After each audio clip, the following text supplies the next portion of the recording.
The top stories this hour: African Union Chair hails Ethiopia's economic growth under Prime Minister Abiy.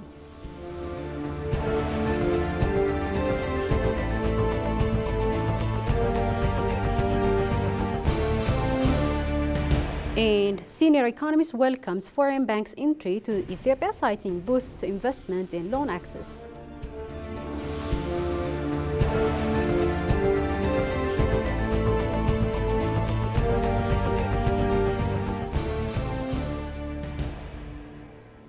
Hello, you're watching ABC World, the voice of Pan-Africanism, with the news. I'm Tigist Nisa. Do stay with us.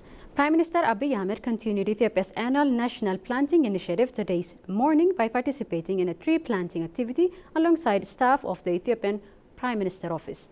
The initiative, which forms part of the government's broader Greener Legacy campaign, reflects the administration's ongoing commitment to environmental sustainability and national renewal through planting. The Prime Minister remarked in a brief statement, underscoring the symbolic and practical importance of reforestation efforts in addressing climate challenges and restoring degraded lands across the country. Launched in 2019, Ethiopia's Green Legacy initiative aims to plant billions of seedlings annually, contributing to food security, watershed protection, and green job creation. This year, the country plans to plant over 7.5 billion seedlings, which would bring the total number planted since the initiative launched to more than 47.5 billion, with a global reach of 54 billion by next year. African Union Chairperson Mohamed Ali Yusuf commended the leadership of Prime Minister Abiy Ahmed for transforming Ethiopia into an emerging economy, focusing on job creation and economic resilience. The chairperson emphasized the pressing need for job creation and economic integration across Africa, noting that agriculture remains a crucial sector and existing agreements like the African Continental Free Trade Area needs to be implemented effectively.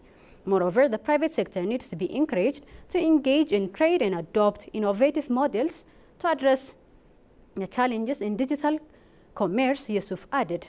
The chairperson also stated Africa needs to sustained investment to eradicate poverty and empower the new generation with digital skills and entrepreneurial spirit. He stated appreciating Ethiopia's remarkable transformation, particularly in agriculture, with advancement in crop production. Take a look.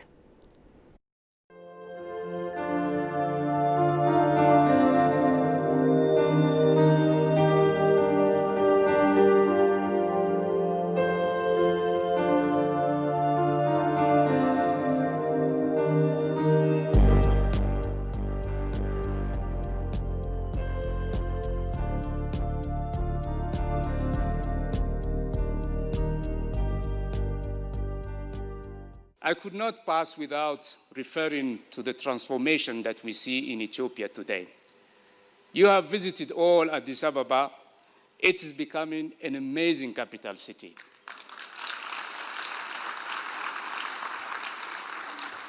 I have been in several European capitals last week. Addis Ababa is much more beautiful than any of them. More than 56 cities are also undergoing transformation. This is the true materialization of leadership. Prime Minister Abiy is doing really a great job in this country. When it comes to agriculture, Ethiopia has gone beyond the teff production. Today, Ethiopia is producing wheat, maize, and it's exporting even all these crops. We are really amazed about this transformation. This morning, with His Excellency, the Deputy Prime Minister, we have visited the exhibition of Ethiopian products. The quality of those products are really amazing. Ethiopia is really undergoing a huge transformation. Once again, congratulations to His Excellency Prime Minister Abiy. Congratulations to the government of Ethiopia, and congratulations to the people of Ethiopia.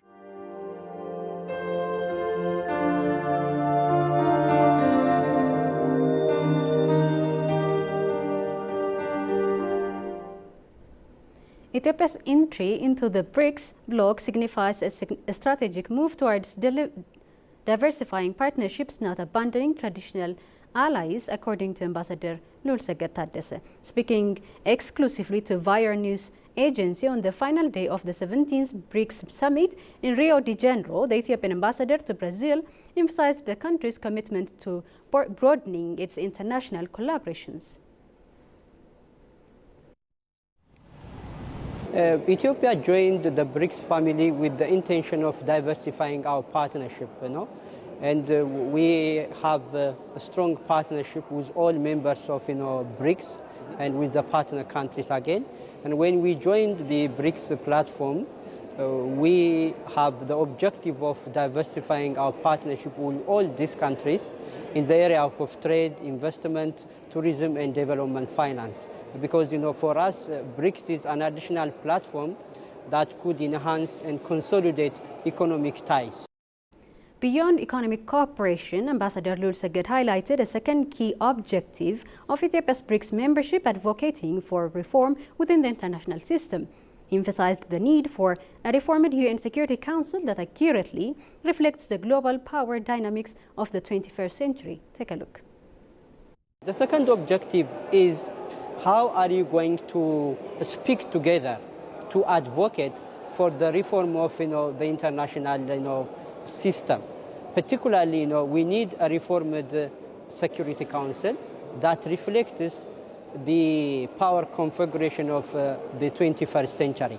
We all know that the current arrangement and composition of the Security Council doesn't reflect the 21st century, and that's why it has become ineffective. It lacks unity in order to take concrete actions to respond to the current demands in the area of peace and security. Senior economist Konstantinos Brou-Tesfa says the opening up of banking sector to foreign banks is vital to attract investment and facilitate loans. The economist also emphasized that the move will strengthen local banks financially as they work within foreign banks. Shagao Yamatao has the following story. Ethiopia is undergoing a significant economic transformation through macroeconomic reform that included the opening up of foreign banks to foreign investors, the floating of its currency in the market price, and the setting up of capital markets, among others. Talking to EVC World at this dialogue, senior economist Konstantinos Brou-Tesfa praised Ethiopia's opening up of banking sector for foreign banks, underscoring its significance to bring in capital and get loans, mentioning China and the UAE as an example. When the foreign banks come here, they come with the capital. That's exactly what happened with China. That's what happened with UAE. When we were starting socialism in Ethiopia in the 1970s, UAE became independent, and it started its own currency called the dirham. Now, UAE is the center of finance for the Middle East and Africa. By liberalizing their finance, they have brought some kind of a revolutionary development in their countries. So the entry of foreign banks into Ethiopia will bring in necessary capital for development. That's number one. Number two, they're going to pull in investors into Ethiopia. Investors usually don't come with dollars sticking out of their breast pockets. They come here and look for loans.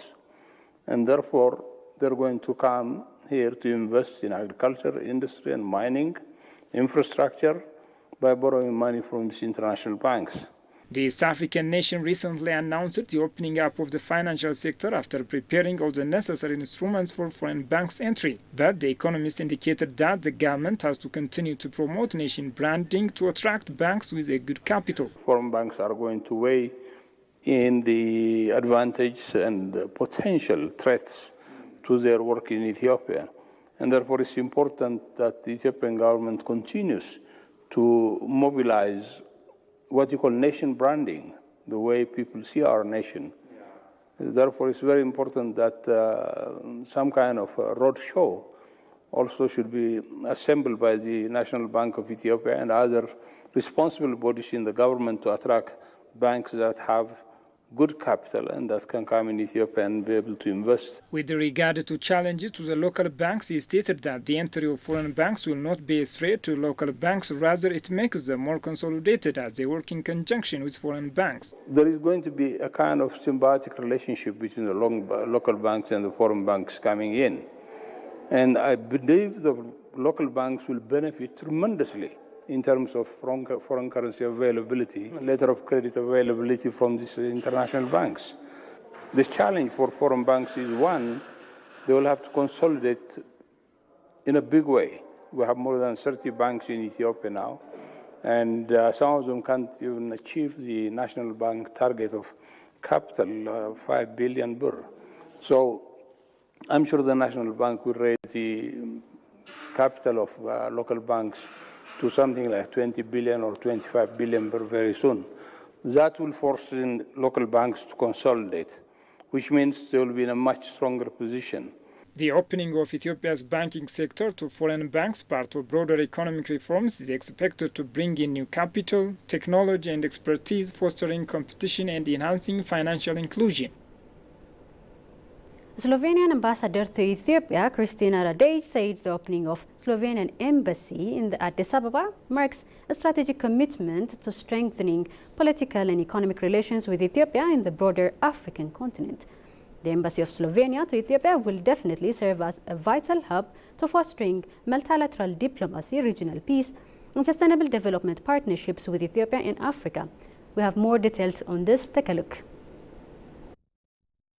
In a move signaling deeper engagements between Europe and Africa, Slovenia has officially opened its embassy in Addis Ababa, Ethiopia, November last year. This milestone is expected to usher in a new era of diplomatic, economic and developmental cooperation between the two nations. Slovenian ambassador to Ethiopia, Kristina Radej, told Ethiopian news agency that the opening of the Slovenian embassy is a symbol of strategic commitment to deeper political and economic ties with Ethiopia and the African continent. It was about time that we come and open the embassy.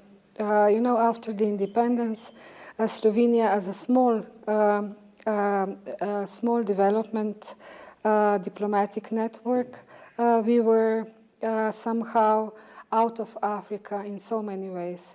That's why the importance of the opening the embassy here in Addis is extremely important from that point of view. We can reach African Union here, for example.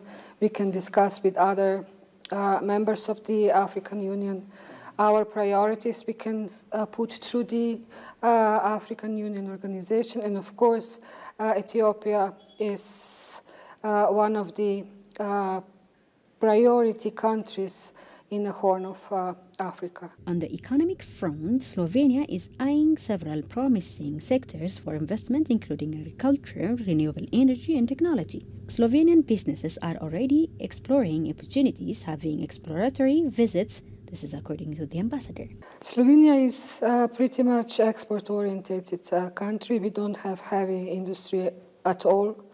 Our businesses are high-tech, orientated with high-end products. Also, our philosophy of a green country is very visible everywhere.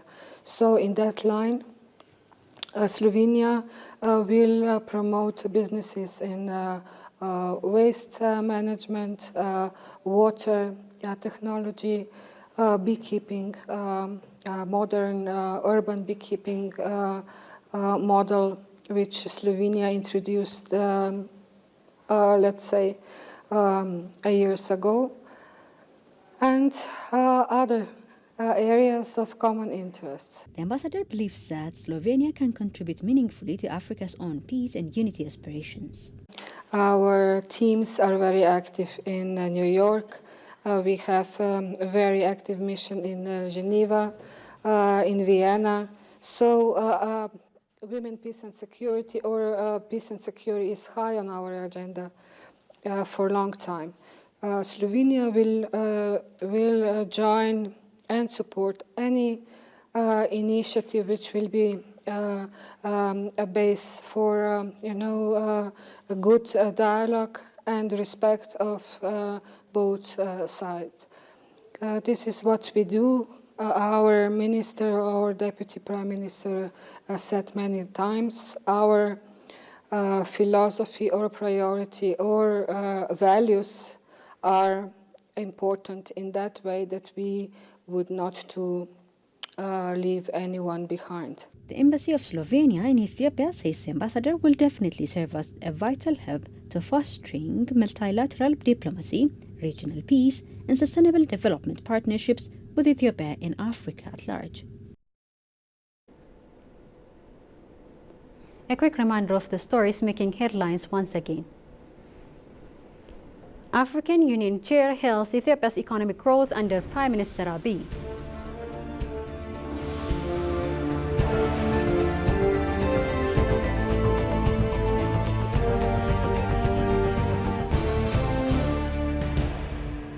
And senior economist welcomes foreign banks' entry to Ethiopia, citing boosts investment and loan access.